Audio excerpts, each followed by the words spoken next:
Well, good morning, everybody. Good morning. Welcome. Invite you to go ahead and open up your Bibles to our text today. We're going to be in the book of Ruth as we are methodically making our way through the stories of the Old Testament. We are hoping to provide a survey of the Old Testament, looking at some of the important themes and stories, characters and circumstances of the Old Testament, but with a specific eye towards the New Covenant and looking at how we can find Jesus in the familiar stories of the Old Testament. Today, we're going to be looking at the story of Ruth, so I invite you to open up to that section. The book of Ruth, the story of Ruth, in many ways is a very unusual one in the flow of the Old Testament. Up to this point, we have covered some of the important characters of the Old Testament. Adam, Noah, Abraham, Isaac, Joseph. And as we have looked at these, there's one very telling similarity that these characters have in common, and that is their gender. The story of Ruth is, for our overview, the first in-depth look at a female protagonist, a main character whose storyline is directly around her. We did talk at great length about Eve and certainly her importance, her place, and we looked at a lot of the New Testament corollary to the story of Eve, but the story of Eve is not really ever told, at least in our uses here in this survey, outside of the story of Adam and Eve. And so we really do have here for the first time a female character who is front and center, that instead of being a connection to a strong male character, it is an exclusive look at a female character. In fact, what is interesting about this story in contrast to, say, the story of Eve or the story of Noah and his wife is that the men in this story actually perform a very secondary role. They are truly supporting actors, and she is the centerpiece of this story. So that is an unusual and different kind of agenda, a different kind of structure from what we have been looking at. The other obvious and clear detail to this point is that this is the first character that's not a member of the people of God, not an Israelite, not a Hebrew, not a Jewish person. And so we have that additional new kind of wrinkle in this story. And because these factors are true, it provides a very different feel to the story. It provides a different scope and a different focus. And I think all of these are very, very important to understanding this story well. The story of Ruth, of course, we'll just give a really, really quick high-level overview here as we open up. I'm sure everyone is very familiar with the story of Ruth, but it is a powerful story. It has some beautiful themes in it that I think are incredibly timeless. Lessons, characters, qualities that she possesses and demonstrates that are certainly needful in today's world, needful in all times and in all places, in all cultures. The first word for me that comes to mind when I think of Ruth is the word loyalty. Ruth is a story of intense loyalty. I think of the word family, and while it is an unusual word to associate with someone who doesn't come from the family of promise, the family of God. And while it is a story of a person who is in many ways in search of family, she personifies so many of the qualities of what it means to be a person who's family-oriented.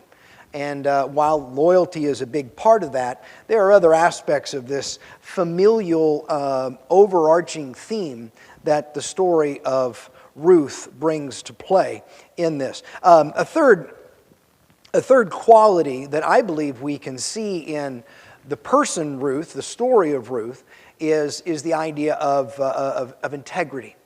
She has an incredible display of personal integrity. She has a very clear identification of who she is as a person. I've shared in here before that one of the things that is a common theme in my home right now is trying very, very intentionally to help my boys understand what it means to live from your virtues, to live from your values. And what an important lesson this is as we grow. I tell them all the time, I can't make a rule for everything. I can't guess ahead what are all the things that you could do and make rules about all of those things. And so there has to come a point in a person's maturation where they move from operating under a rule system to operating under a value system, operating under a system of integrity that says, these are the characters, these are the qualities that I believe. This is the person that I want to be. This is the man or the woman that I am, and therefore, that truth determines my actions, my attitudes, my words, my deeds. That's what I live from. It's not about rules. I tell the boys all the time, I am remarkably and frighteningly unsupervised all day. I am completely unsupervised. It's a crazy thing to think of. I don't have anybody who, and I desperately need that, by the way. I'm not saying that it's a good thing or that I am happy with it. I would love a little more supervision. But I tell them all the time, there's no one who's checking in on me, who's looking over me, who's watching me, who's setting boundaries for me. I have to do that myself. And that to me is the essence of integrity.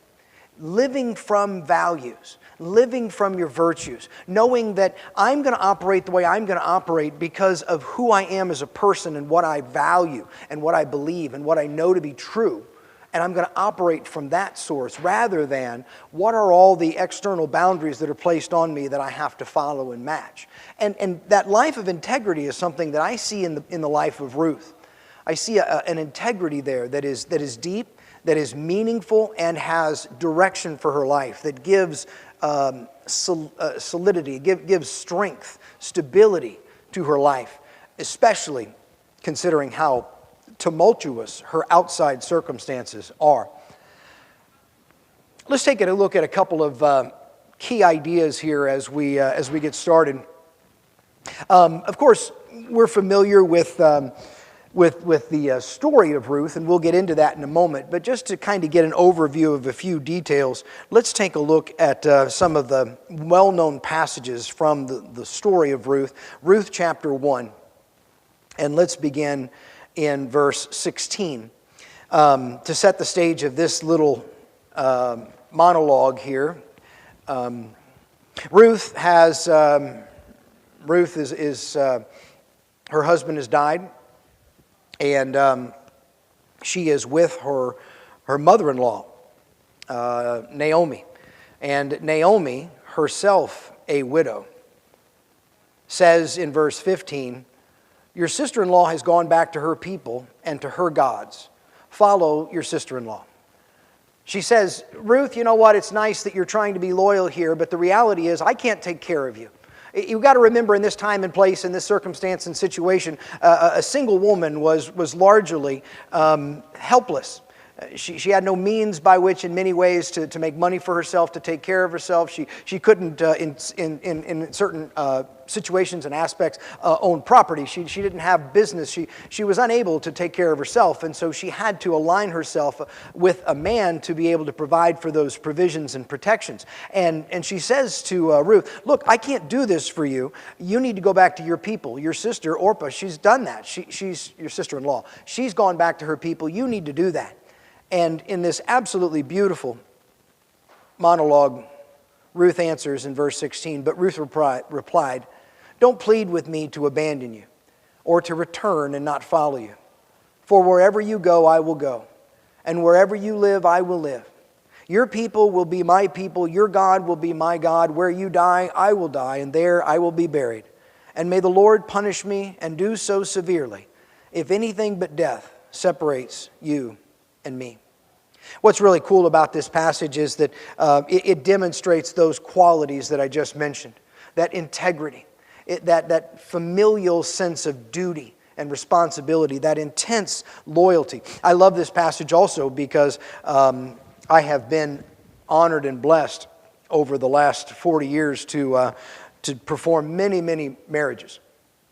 In fact, I've lost count. It's over 60, and one of the absolute greatest joys of ministry to me is to be able to walk with a couple and prepare for marriage, and then to be there on that wonderful day. This passage of Scripture has been the centerpiece of many, many weddings that I have preached, because it just so beautifully encapsulates this idea of family. I am going to be by your side. Nothing is going to separate us. I am here for you. You can depend on me. You can rely on me. I am never going to leave you.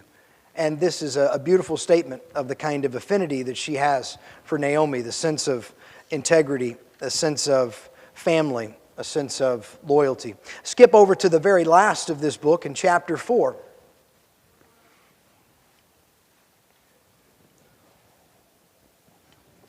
We know the story of Ruth to be a story fraught with all kinds of heartbreak, all kinds of tragedy. In fact, the story of Ruth is such a compelling story because it touches deep in the heart of the human spirit when it comes to talking about those themes that are so prevalent and so important to who we are as people. Messages of hope, messages of love, messages of belonging, of loss, of sadness, of heartbreak, of helplessness. All of these things are so incorporated and encapsulated in this story that it's a beautiful end. We love a fairy tale ending. Verse 14, this is the end of the story of Ruth, and she has found her husband. She has began her family. And in verse 14 of chapter 4, the women said to Naomi, "Blessed be the Lord, who has not left you without a family redeemer today. May his name become well known in Israel. He will renew your life and sustain you in your old age. Indeed, your daughter-in-law, who loves you and is better to you than 7 sons, has given birth to him." Naomi took the child, placed him on her lap, and became his nanny. And the neighbor women said, "A son has been born to Naomi," and they named him Obed. And he was the father of Jesse, the father of David. We know from continuing that genealogy, even beyond where chapter 4 ends, that the famous names that would come from that lineage would not end with David, but would continue on to some even more prominent names, most of all, of course, Jesus Christ himself.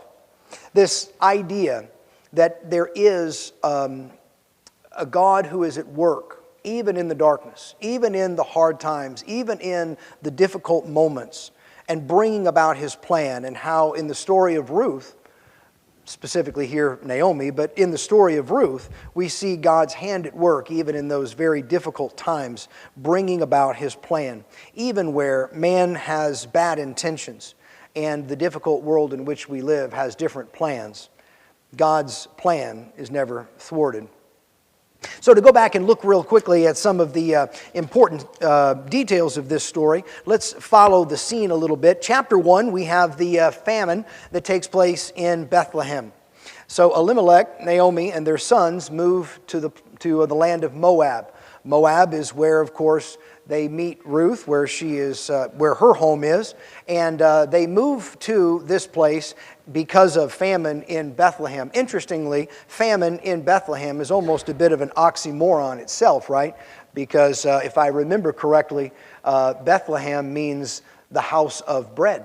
Bethlehem, the very name, is a name that means provision, a name that means plentiful, a name that means here is where you can find security and sustenance. And the place that should have been the land of sustenance for them became a place of famine that they had to leave. The tragedy strikes very quickly. They don't give a lot of build up to this. Elimelech and his sons die in quick succession. All kinds of speculation about this. What caused that? What was the rationale reason for that? Was there something nefarious that took place? Was this disease? What were the situations that brought this to bear? And because we don't know, we're just left to speculate, and I won't go down the road of speculating too much because we just don't know the answers. What we do know is that Ruth, Orpah, and Naomi are left widowed. They're left widowed in a foreign land. Well, not foreign to assuming Orpah, but certainly not foreign to Ruth. It's her homeland. But there is the beautiful passage that we just read, 16:17, where Ruth chooses to follow Naomi and to go with Naomi. There's an interesting little statement in that discourse of 16:17 that I think deserves a little bit of consideration. We don't have any doubt that when she says, "Where you go, I will go," we take that literal. Yes, I'm going to go where you're going to go. When she says things like, "I'm going to stay with you and only death will part us," we take that as literal. She's saying, "I will never leave you." But then she has this statement in the middle and she says, "Your God will be my God." And I take that literal. I take everything else in that statement literally, and so I assume that she's meaning that with the same intensity. It doesn't seem reasonable to me that she would say, "You can believe this, I mean it. You can believe this, I'll mean it." But in the middle, I'm going to say something that I know you want to hear, but it's not really what I believe. I believe that she's showing integrity. I think she's truly saying that I am willing not only to give up my homeland, not only my people, not only my ethnicity, my race, my identity, I'm even willing to give up my faith, my religion, to associate myself with yours. And I want to ask you a question. We don't know. I'm asking you to speculate with me. What do you think it was about the relationship that Ruth had with Naomi that she was willing to give all that up, even including her faith? I think it starts from one of them and Naomi even begin with that they had so much influence even on their daughters-in-law that Ruth here wants to stick with. There were so many gods at that particular time that people worshiped. Who knows what Ruth had as a god before that, but Naomi and her husband kind of rubbed off on her, I guess what you would say. Yeah. And that leads to the statement that you bring up. I think you're absolutely right, Roger. I think there had to be something that Ruth identified in Naomi, and I think you're right, in Naomi and Elimelech. There had to be something in that relationship that they had that she identified as being so desirable, so attractive, that she wanted that for herself. And I'll tell you where my mind immediately goes, because all week long, and you'll know this here in just a few moments, today we're going to be talking about the idea of testimony and witness, and how the Holy Spirit brings within us a testimony and a witness to the world. And I think of the characters of the Old Testament that we've covered to this point, you don't have to go any farther than Elimelech and Naomi to identify the incredible influence, the incredible power that a witness of life must mean. Ruth, a foreigner, like Roger said, who knows what her religious background was? It probably wasn't, and we can almost say with certainty, it was not the God of the Bible that she had been following to that point. But she saw something so profound in Naomi, something so profound in Elimelech, that she said, "I want that. I want that. What you have, the way you order your life, the way you structure yourself, the way you go about experiencing living is so different and so profoundly unique. I want whatever it is you have." And I think that as Christians today, we sometimes overlook the incredible attraction that should be the demonstration of our lives. The fact that we are living a life that should be so incredibly noticeably different that people look at us and go, "That I want." Josh, you were going to say something.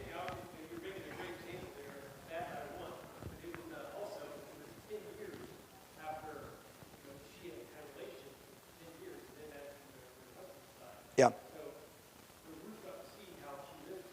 10 years. Mm-hmm. Yeah.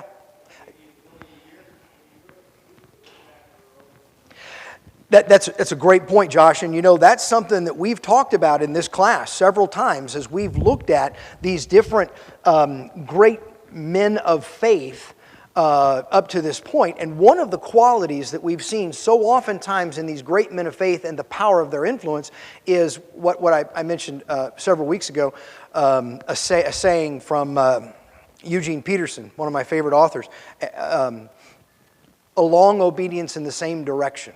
It's the name of one of his books, A Long Obedience in the Same Direction. That's what we saw with Noah. 100 years of consistently preaching to people about the doom that was coming. 100 years. It's what we saw with Abram. When God said, you're going to have a kid, and he waited, and he waited, and he waited, and he waited, but he never lost faith, he never lost trust. It was that the time had a quality all its own, that as these great people of God demonstrate faithfulness over a long period of time, the impact that it has on people is profound. For 10 years, she watched Elimelech and Naomi live life. She watched how they operate. She saw the way that they loved one another. She saw the way that they believed about God. She saw them putting their faith into action. And after 10 years of witnessing this, she said, I want that. What you have there is attractive, and it's what I want. And I think, Josh, you're right.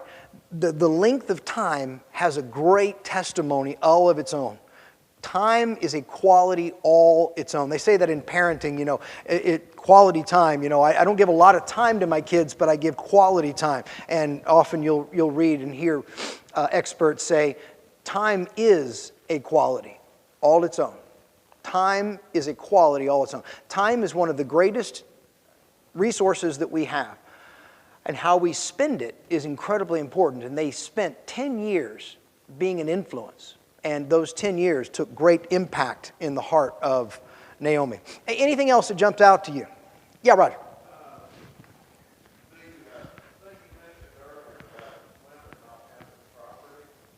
Mm-hmm.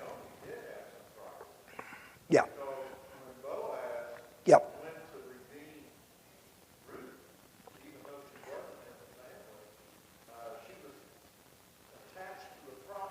Right.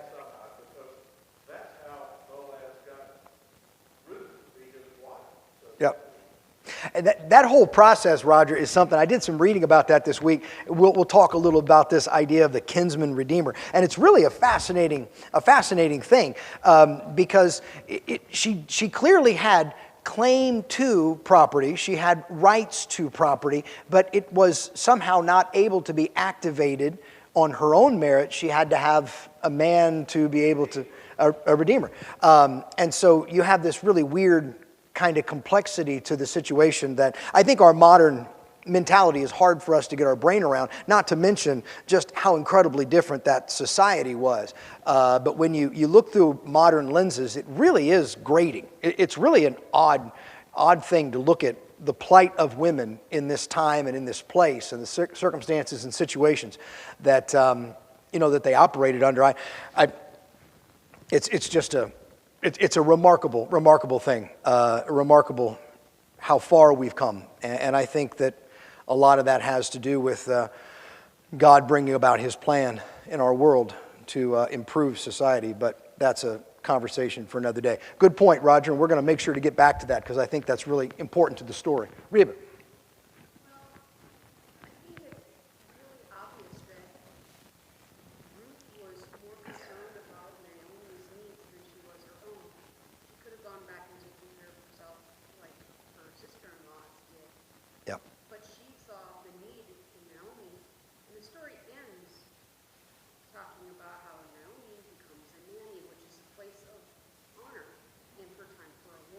Yep. So, you did not honor for herself. In fact, she sacrificed her own personal needs to make sure that Naomi's needs were met, even to the point of slaving in the hot sun and leaning in the rain. Yeah. I mean, she put her money where her mouth was. Yeah, for sure. The circumstances were horrible for both of them. Yeah. And they didn't have to be for her. But if she had not been with Naomi, what would have happened to her? So maybe the story is more about that. I think to tell this story, retell this story, study this story, and not identify that and hold that up front and center is to do disservice to the story itself, because you're right. The sacrificial nature of Ruth's love for Naomi, it goes back to that, when I said earlier, that word family. And I don't know how better to encapsulate that idea. Family is the word that comes to mind for me, but that sacrificial nature. The sacrificial nature of love, to me, is the cornerstone of what it means to be a family. The whole idea of being a family is to say, what you need is literally more important to me than even my own needs. What you want, what's comfortable for you, what's best for you is even more important to me than what I want for me and what I need for me. And that is exactly what Ruth did. You're absolutely right, Reba. I think Ruth would have had, no doubt, a much easier life had she just simply taken the route of Orpah, which, by the way, I'm not trashing Orpah. I think that the choice that she made was a legitimate choice that was hers to make, and I think that she made it probably based on what seemed to be the most logical, reasonable thing to do. It's also important to remember that Orpah did not leave until Naomi pleaded with her to leave. It wasn't like her husband died and she immediately was like, forget y'all, I'm out of here, gone, good luck. She, by all accounts, was connected as well. And it wasn't until Naomi really said, you ought to do this, that she did take that. But I think that makes Ruth's commitment to stay even more an obvious picture of that. I've shared many times that one of my favorite definitions of love, and I admit that it's not a complete definition of love. There are many other things that we need to add to it. But a beautiful definition of love is to give somebody what they need the most at the time that they probably deserve it the least, and usually at great personal cost. And that's exactly what we see from Naomi. Now, not that she deserved it the least, but that it was at great personal cost. What Ruth did for Naomi was incredibly selfless.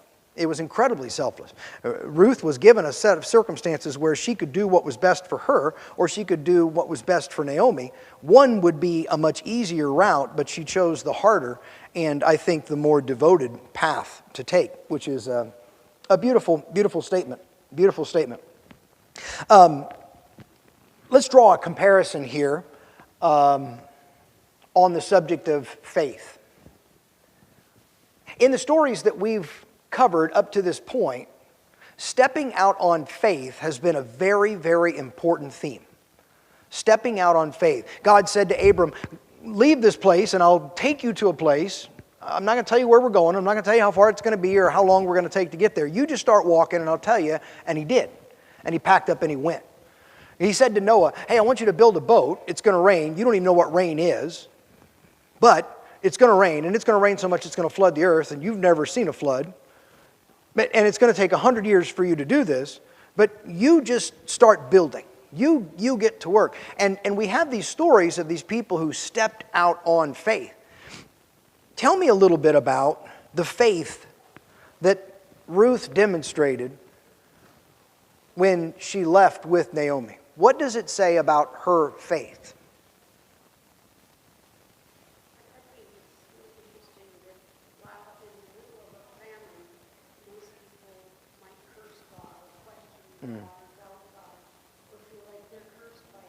Mm-hmm. In some way, in the middle of hardship, they use the hardest thing to grasp onto. And she's witnessing hardship for someone else. She didn't necessarily need to adopt that hardship. Right. She had a ticket to ride.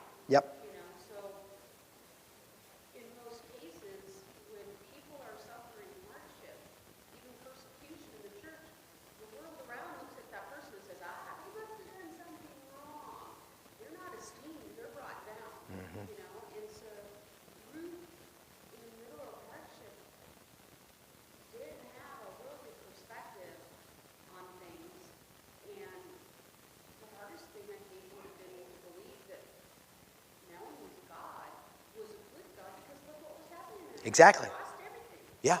You know, and so the faith that Ruth has is It's remarkable. Yeah. Reba, put herself into the fire. just absolutely spot on. I couldn't have said it better if I'd spent all day trying to write it down, because I think that was exactly right. The very fact that she was willing to step out in faith in this circumstance is a profound statement of where her heart was in terms of spiritual perspective. And I liked how you said that. Most people would have a worldly perspective. She had a spiritual perspective. A spiritual perspective based on what? It's absolutely remarkable to me. This is a woman, okay, let's just back up. In this time, you got to remember that gods were largely associated with regions. They were regional gods. People associated their land, their place, their home with particular gods.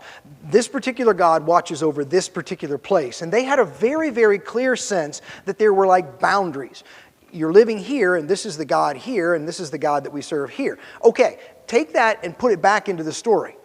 Naomi left Bethlehem, the place where Yahweh God was supposed to be taking care of the people. There's a famine. If, from a worldly, secular, pagan perspective, if there's a famine in your land, your God is not taking care of its land, right? I mean, Ruth had to look at this from the standpoint of saying, you left your land because your God wasn't taking care of you. That's why you came here. And now you've come here and all this bad luck has continued to follow you, and you want to go back?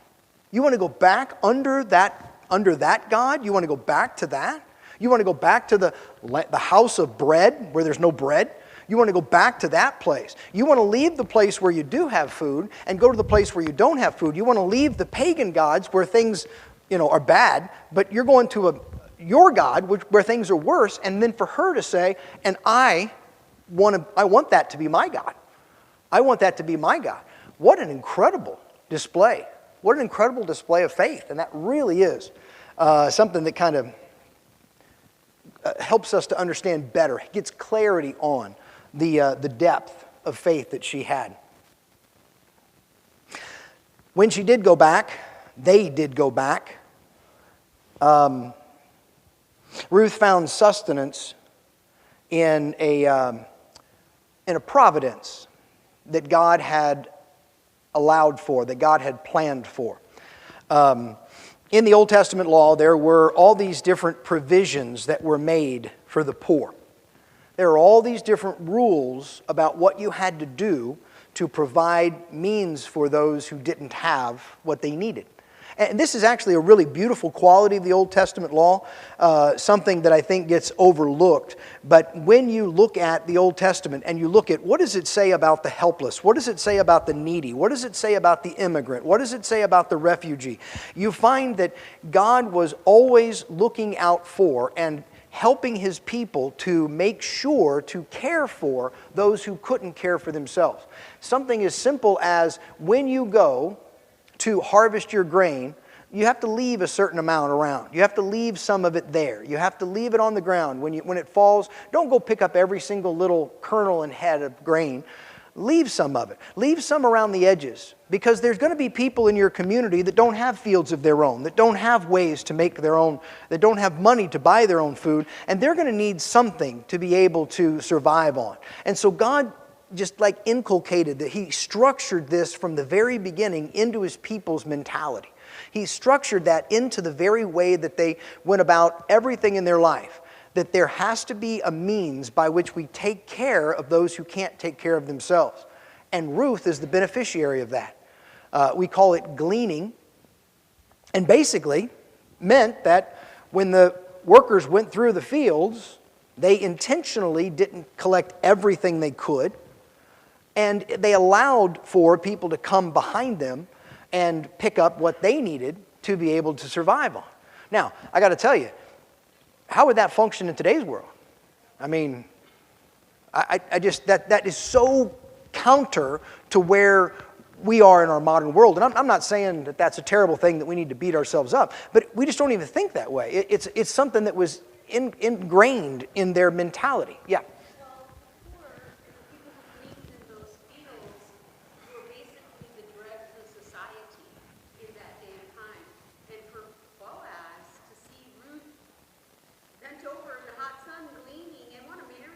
Yeah. You know, it shows a lot about her strength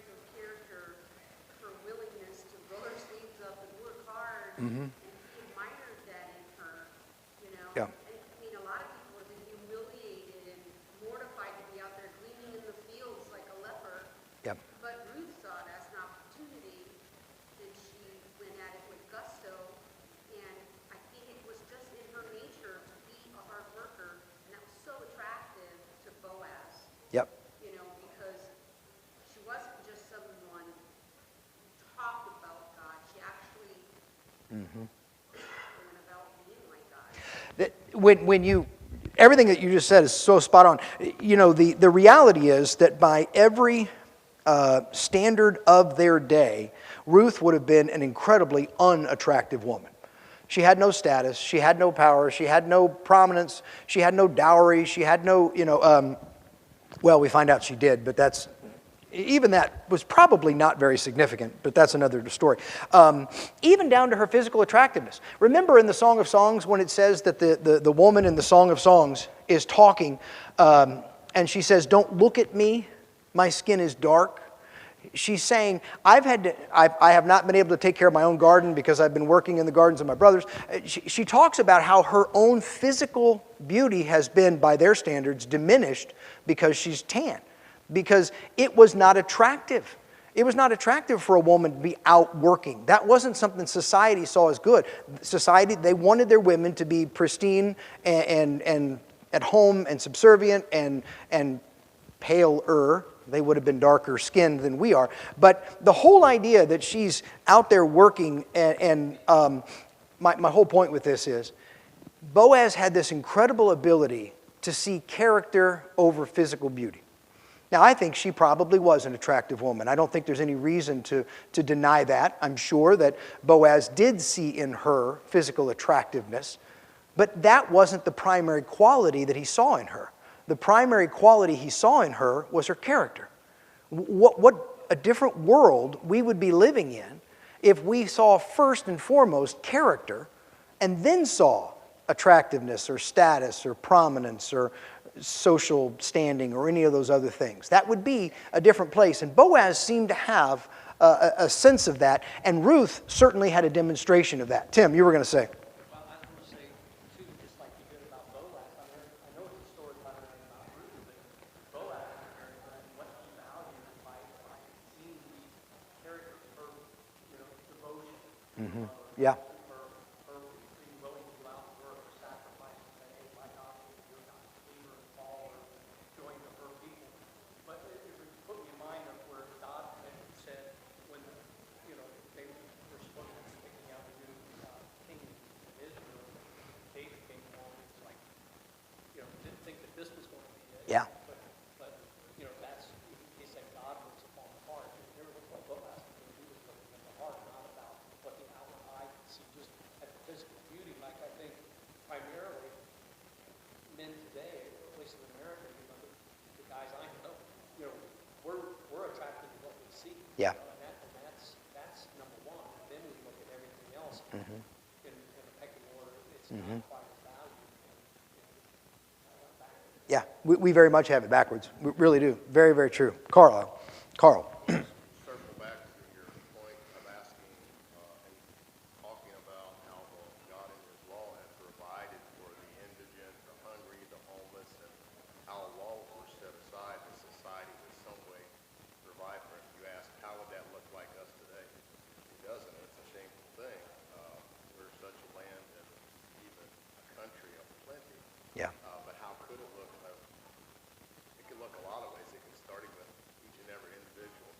I think my home has like 1,700 square feet. I don't need 4 bedrooms and 2 bathrooms for just the 2 of us.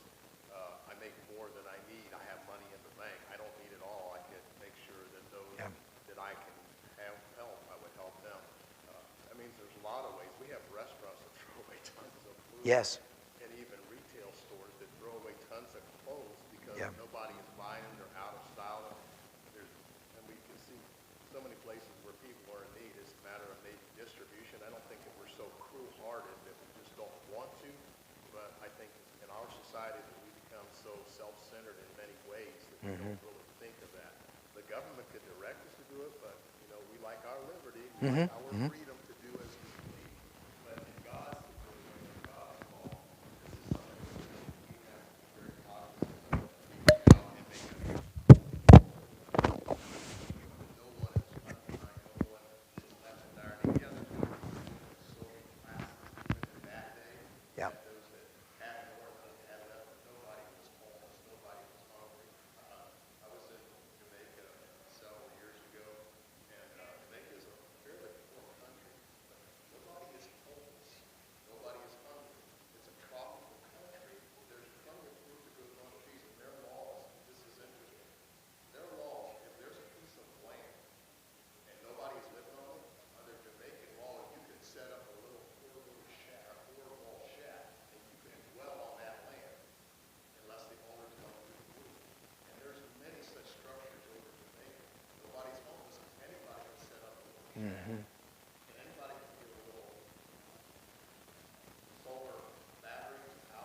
Yeah.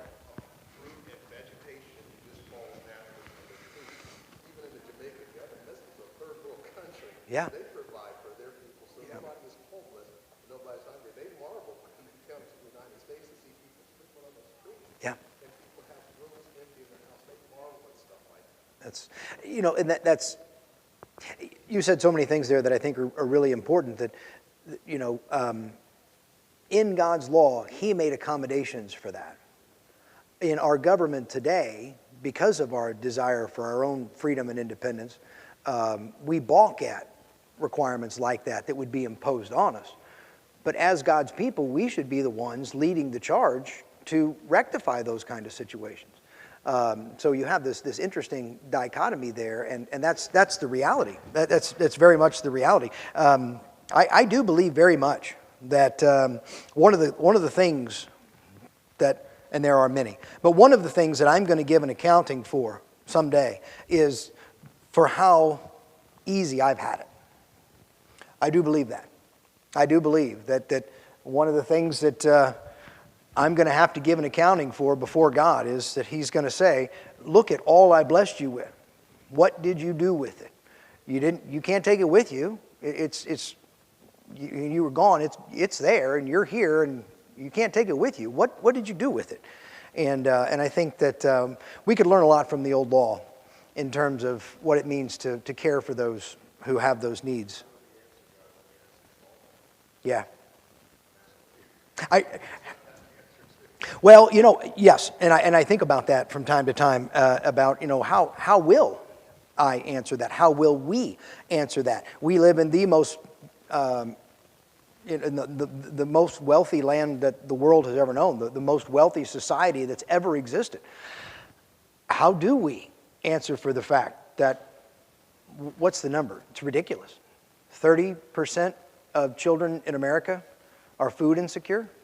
I mean, how do we equate those two things? How do we make sense of that? It's a remarkable thought, Carl. I don't know. I don't know how we can answer that. I know that it needs to be a wake-up call to all of us individually to say, as much as it depends on me, I need to do things differently. Yeah.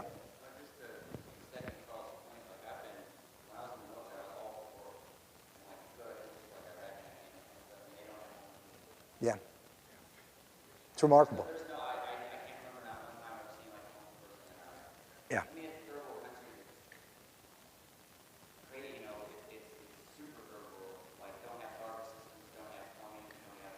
Yeah. Yeah. Yeah. It certainly is. It's a it's interesting. Jesus said, the poor you will have with you always. But then in the same breath, in the book of Acts, it talks about among the believers, no one was ever at lack.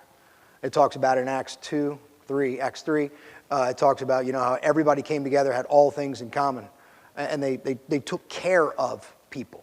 And it really does raise the question of, when we talk constantly about we're trying to be the first century church, how are we doing in that regard? Yeah. The other thing too is when we did a long time ago, like this summer when we were talking about how it might have actually been another person doing this, but we talked about how the home would have been structured back in biblical times to where we had the father, he would have his son lived in that house, they all lived in the same property. Yep. In Muslim churches that are old. Yeah. So you go into a house in Iraq, and it's not like how your house is. Yeah. It's Yeah. literally like, there's your dad that's 80, his son has a room, his other son has a room, but so you're going to one house in Iraq, and you might have 12 people, Yeah. and that's how everywhere we live. Yep. So, they have that act. There's not a lot of single family units there. Yeah, yeah. Which is a very interesting contrast to us today, because most of the time, by the time you're 17, you're just dying to get out of the house. And in those societies, that's generations to come. You know what I'm going to do? Take a little, because our time is up. I really want to, I've loved this discussion, and I think it's been very beneficial. But I really want to make sure we touch on this Redeemer, Kinsman, connection here that I think is going to be really important for us setting up the next arc in this survey. So if you'll allow me, I think we'll come back and pick it up from here next week instead of going on to our next story. And then when Jason takes over this class, we'll just have to tell him we didn't get where we thought we would. But that'll be him to solve. Thanks so much. Great stuff today.